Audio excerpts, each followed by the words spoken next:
Welcome back everyone to the Pineleaf Archery Club, and we have managed to make sure that we're not going to have any food problems between the two episodes.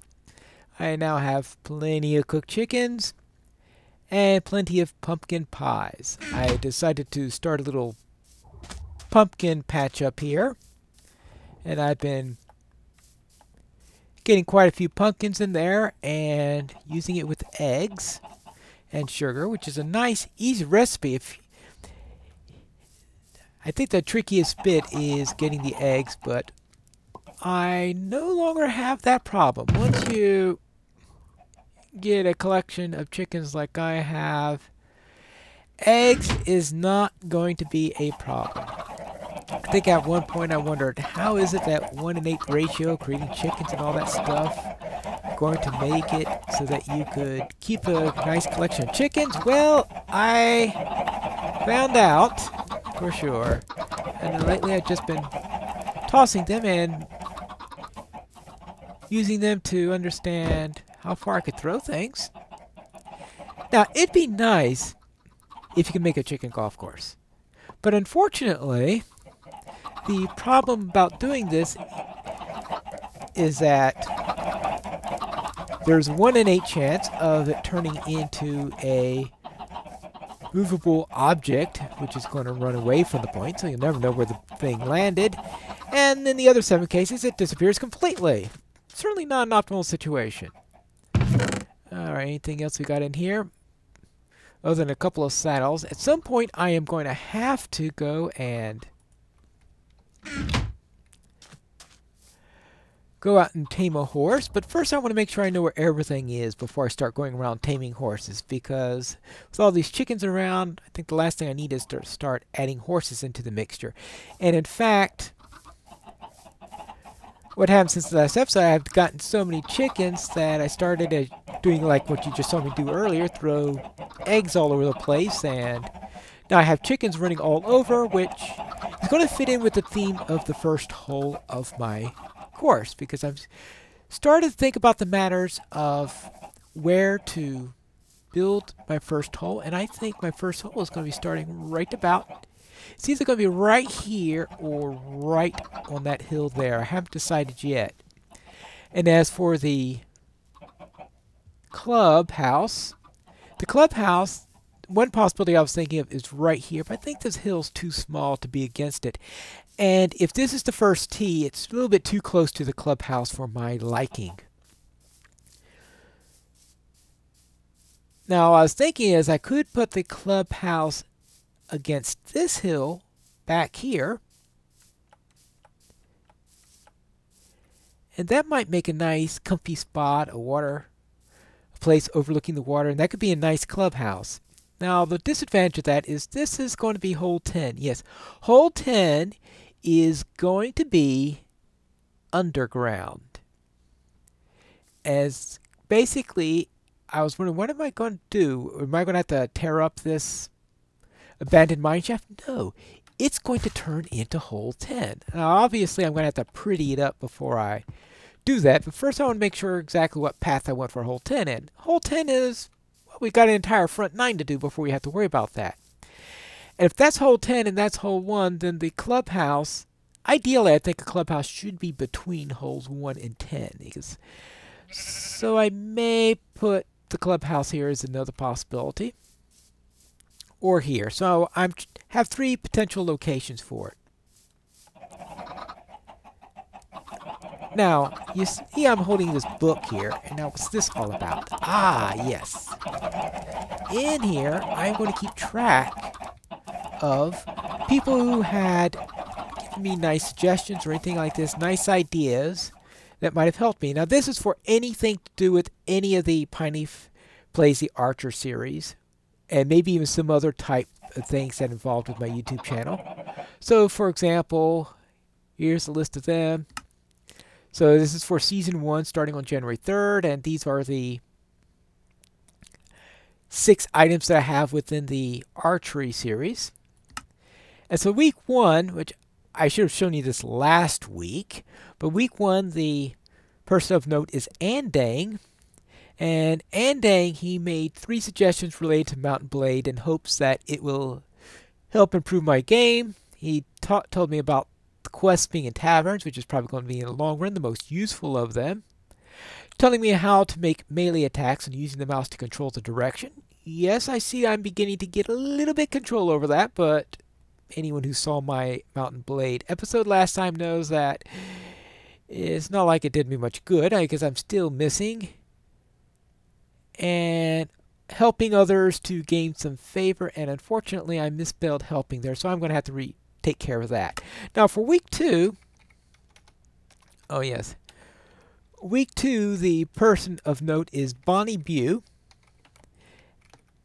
And this is not directly with any of the episodes here, since I didn't really have any real YouTube comments. So this was offline, where Bonnie recommended. No, what she did is she actually helped me through my first DDO raid. My first. No, this isn't with my ranger, but with my artificer. And she helped me get through the shroud, and that is the worst spelling I've ever seen. Well, I'll take care of that between episodes. That's what I get for attempting to write into a book while I'm talking. I really should have done that before the episode started. My plan is to update that at the beginning of just before the episode, and then show who the highlighted person is, and maybe I could put a Hall of Fame inside of my clubhouse where I could put which one I think is the most useful one from the season. We'll have to think about that. Alright, and I really don't need all these eggs. Look at my inventories. I'm going to need another full double chest in order to do the, I just say. Well, no chickens out of that, but I don't think that's a major loss considering how many eggs I've got at the moment. And I got these chickens all over the place here. Oh, poor thing. Let me help you. I'm not too sure, though, the chicken considers that to be any help. Alright. But that's an entirely different matter. Alright, so we've got that done. We've got that done.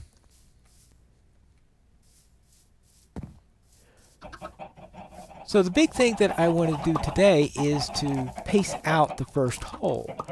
But I'm going to do that after for tomorrow. What I want to do is show you another thing I was thinking of, and that is a little mini game. And I'm thinking what I'm doing is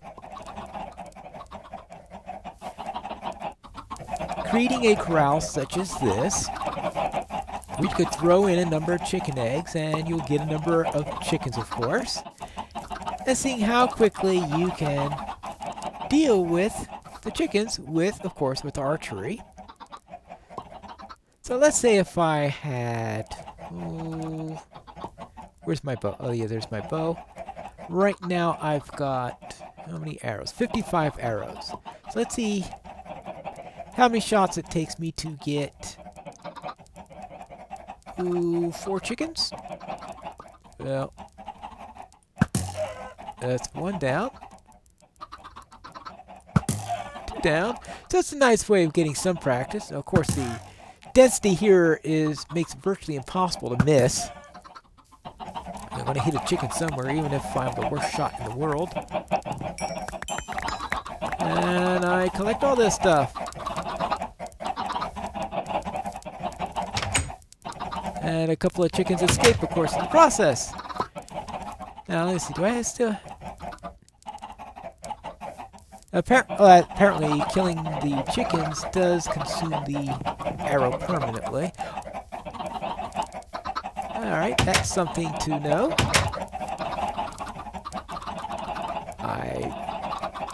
I guess if you kill something with it, if you miss, then it is able to be used later on. Alright.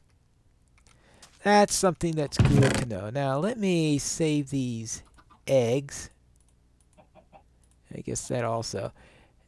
I am going to have to create another chest for these, apparently. And I'll just throw these all over the place. Now, I am thinking of doing themes for each of my holes. For example, the abandoned mine obviously is the theme for hole 10, since I'm going to be doing that in an abandoned mine shaft. In this particular one, it's going to have a farmstead theme. I guess that makes sense considering all the chickens, and there's some sheep going all over the place, for example, there.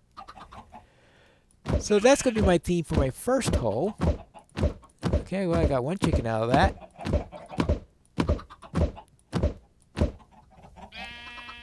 And perhaps the second one there. Right. Yeah, so I got 2 chickens out of that. So, that's why I've been throwing the eggs all over the place, is to start scattering them for the purposes of having sort of chickens as a bit of an obstacle during the first hole. Especially considering that if you do hit a chicken, it seems to consume your arrow. And that actually works with some of my thoughts on it. Because I was wondering if making the chicken something that you want to avoid hitting. And also that your score, one of the items in your score, is going to be based on how many arrows you have left. So even though while at the very beginning when I was thinking of doing this, I was thinking of using an infinity bow, thinking that maybe instead you used consumed arrows, and so if you pick it up and recover it, then your score will be a little bit better. That's something I'm considering now. I may dump that, I may do it, whatever. I am trying to think about how I'm going to do on the various scoring matters. Now, we're about to go down the sunset here. So I will put the feathers can go here, and the chickens can go there. Yeah, plenty of food. That could go in. The chicken is watching me sleep.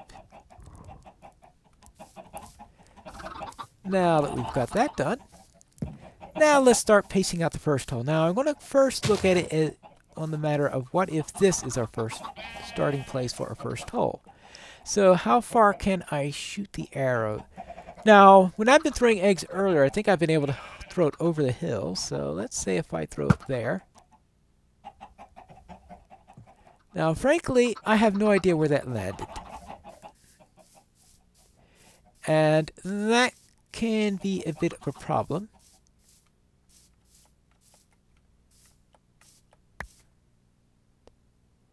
It could be a major problem if I can't find anything.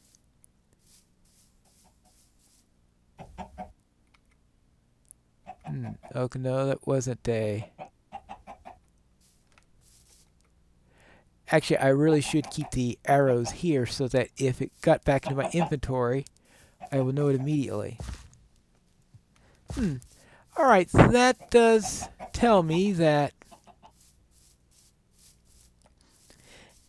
this could be the rub of my entire plan. Now, I do plan on making a fairway section by tramping down the grass using my shovel. And when I do that, that way I get rid of all this grass. Now, of course, in the rough areas, that will continue to have the tall grass, which means there's a possibility of losing an arrow that way. And then I think, oh, what happens if you do lose an arrow? Because it got lost in the grass, or you can't figure out where Oh, okay, that was an egg that I picked up. I was wondering, what did I just pick up? Oh, yes, of course, an egg. Let's try this again.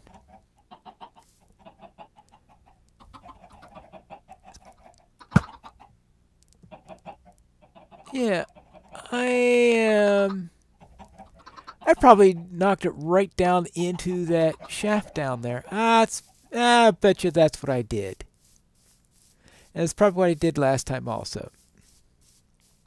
So this is going to be quite a bit of a trap. Now, I'm thinking of turning this area into a farmhouse as part of the decoration for the first hole theme.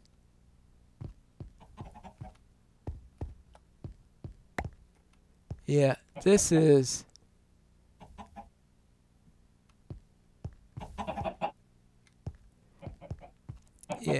This is sort of killing my entire plan, isn't it? Now I know why... Oh! Arrow! Okay, good. Okay. Okay, that helps. So it does mean that I can find the arrow. Now that's supposed to be my hole up there. Yes, that was the plan. So what if I... How close did I get it? I was a little low. Now that has to hit. Yeah. Okay. So I'm slightly less pessimistic than I was a couple of minutes ago. But that does say that it takes 2 shots to get there. And maybe another 1 or 2 in order. I'm trying to think of what the par would be for it. But it does mean that that's a good area to start it. Okay, good. But I do want to see...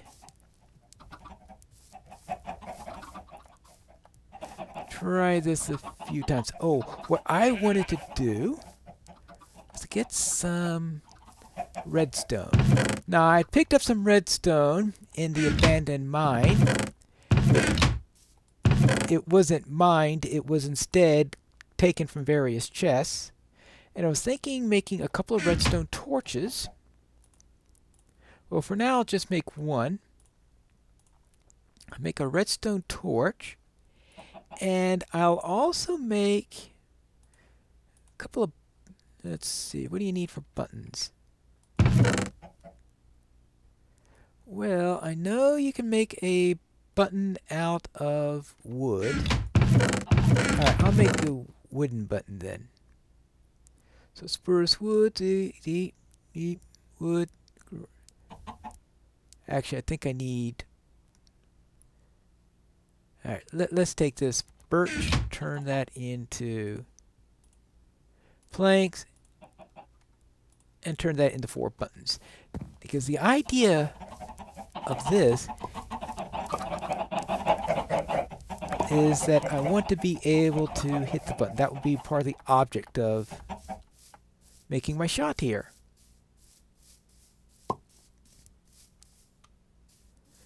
Oh, good grief. There are just eggs all over the place. Oh, if you could... If it were practical to make the golf course with eggs instead of something else, that would be great. But alright, there we go. And let's see. So what I'm thinking of doing here, if I understand how this works properly, I know it's redstone. Of course I don't understand how it works properly. Is to take the redstone torch, put it here, and yeah, okay. So it turns off the redstone torch. That is exactly what I wanted. So that would be... So this isn't... The whole block isn't our target. Our target is the wooden block over there. And that's in line with the only 18-hole archery golf course that I've ever heard of where they use a 5-inch ball as the ultimate target rather than anything particularly large. So a 2-meter tall block seems to be a bit large for a final target. So therefore, I was thinking maybe that'll challenge things a little bit more. Actually, I can see the target right there. I never noticed I could see it all the way this far. So what happens if I shoot directly for the pin? I was a little bit to the left.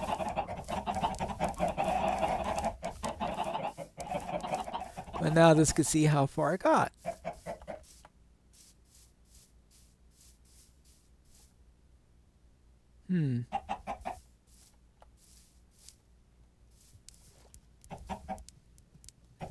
Unfortunately, I've got no clues to where this arrow went.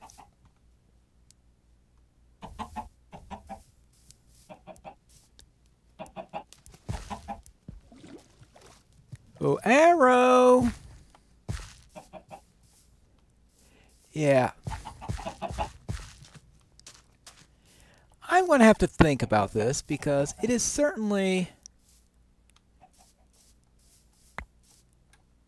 not what I call an optimal situation. But when I tamp it down, oh, here it is. Good. But I have to get behind it because I obviously don't want to get in front of it.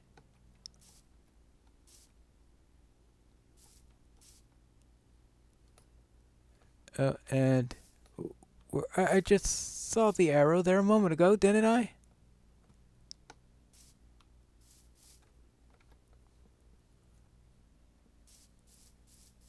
Okay, well, this is definitely behind the landing spot, so this is where I'll use, and I guess I'll have to call it. Guess I didn't get back to it in time. It must have despawned while I was trying to go around it, because I'm still at 49. All right. Well, then I'll stand here, which is definitely behind it. And now, see, how about if I go right there? Where did I? Well, the light is still on. Now, if I can get a redstone lamp or something like that later on, that would be helpful. But probably the most important thing is, of course, for me to do my fairway. Because when I create a fairway, I'll be able to much more easily handle this. Alright. Let's see what I can do here. Yeah, that's exactly what I wanted. Bravo. And I did that in 3. So the question is what par should be, whether the par should be 3 or 4. And that's how I'm going to work on things. Now the problem is, if I'm too consistent on it, then that could get rid of some of the challenge of the whole thing. But I have to think about it. Now we are going to have to worry about, yeah. So we got water on this end. And I'll have on the other side some livestock pens and stuff like this. And the livestock pens are going to be counted as out of bounds. So you can't recover anything that's hidden there. And besides, you probably wind up killing something if you shot it into the pens anyway. But that is it. That's what I am currently doing on here. I'm going to do a few more experiments to see how the hole operates. And probably get a fairway going so that it'll be harder for me to lose my arrow if I do a straight shot. And I'll see you next time for what I've managed to do in the next episode of Piney Plays Minecraft the Archer.